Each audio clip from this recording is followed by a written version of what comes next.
I will be your teacher in Science 4 for today. So, before we start our discussion this morning, let's stand together and let us pray. In the Father, the Son, the Holy Spirit, Amen.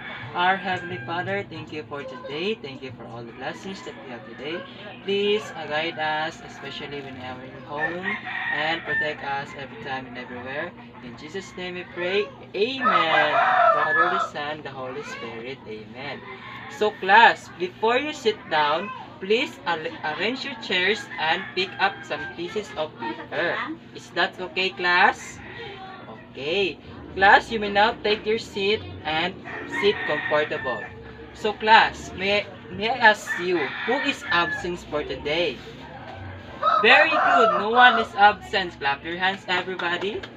So today, class, before we start our discussion, let me ask you, wait, did you remember our class yesterday, Anna? Yes, it's all about the respiratory system and its functions. So now, class, I have a question for you. Did you know already the function and the respiratory system? Very good. Clap your hands, everyone. So today, class, before we start our new discussion, I have an activity. So I will group you into two. This will be the group 1 and the group 2. So today I have a lunchbox. This lunchbox contains of pictures and letters. All you need is to arrange the assembled words and the pictures. Is that clear, class? Okay. So I will give you 15 minutes to do the task. This is the group 1 and the group 2. So now, class, the time start now. Okay, time check. It's 14 minutes left. Time check. It's already 9 minutes left. Okay, class, time is up. You will now take your seat and pick up one representative to present the activity. From the group 1, what is your answer? Okay, very good. It's all about the liver and the stomach. How about the group 2? Yes, very good. Clap your hands. It's all about the mouth and the large intestine. So class, now let me ask you. So today, what do you think is our topic? Anyone? Yes, Julia. Yes, our topic for today is all about the digestive system. Okay, this will be our new topic this morning class. So, what are the parts and the function of digestive system? So we have the first, nose. The nose is one of the responsible for inhale and exhale our human body. So next we have the mouth. So the mouth is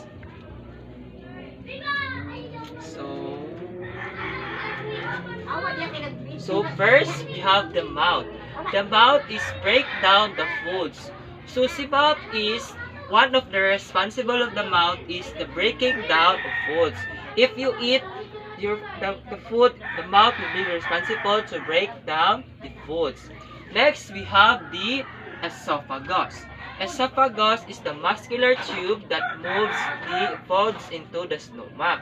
So this is the part of the esophagus. The esophagus is one of the tube that moves the foods into the stomach. So next we have the pancreas. The third one is the pancreas. Pancreas help to digest the proteins, fats, and carbohydrates. So si pancreas is the one to digest the fats and the proteins that we'll eat in our body. Next is we have the stomach. The stomach is, can you read? Mixed foods with digestive juices that have acids and enzymes. Yes, the stomach is one of the responsible to digest the juices and the foods that we must eat. Next is we have the liver. So we have the parts, another parts of the digestive system. We have the liver. So the liver helps the body absorbs the fat. So si liver daw, it's already helps our body to absorb the fats that we must eat. Next is we have the gallbladder. So the gallbladder is the stored bile until needed. So kini si gallbladder is the one to store the bile or kanang mga bukol-bukol na atong ginakuha. Next is we have the large intestine. So the large intestine is the remove the water from the digested matter formed into solid waste. So si large intestine is the one to remove the what undigested foods that form into solid waste. Next is we have the small intestine. The small intestine is this part. It will be the small part of small intestine and the large intestine. So the small intestine is absorb many nutrients into the bloodstream. So si small intestine, this part, is the one to absorb the nutrients and proteins into our body stream. Next is we have the rectum. Rectum is the store foods until it's already released from the body. So this part will be the rectum. The rectum is the one to restore the release the body waste until it release our body. So the last one is we have the anus. So you already know what is anus. The anus is is where the poops leaves the body. So this part is the last part of the digestive system. The anus is one of the responsible to remove the waste in our body. So class, what are the parts of the digestive system? So first is we have the nose, mouth, esophagus, pancreas, stomach, small intestine, liver, gallbladder, large intestine, anus, and the last one will be the rectum. So, what is the main function of the digestive system in our body? The main function of the digestive body is we have to digest and promote healthy body in our healthy lifestyles. So now class, if you already know what is the function of the system and the parts, now I have the question. So the question is, it is the part of the digestive system that removes the undigested water into the matter. What is the answer? Anna. Very good. Clap your hands with Anna. The answer is large intestine. So the second question. It is the stored bile until needed. So what is the answer? Julia? Yes, very good. Clap your hands. The answer is gallbladder. So now class, if you all understand our discussion this morning, so I have an quiz. So the quiz, I have the evaluation sheet here. So all you need is answer the parts of the digestive system and label F. So understand class? Okay. So this is really the one. Okay. Okay.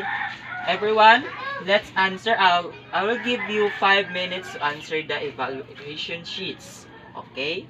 Time start now. Okay, class, are you done?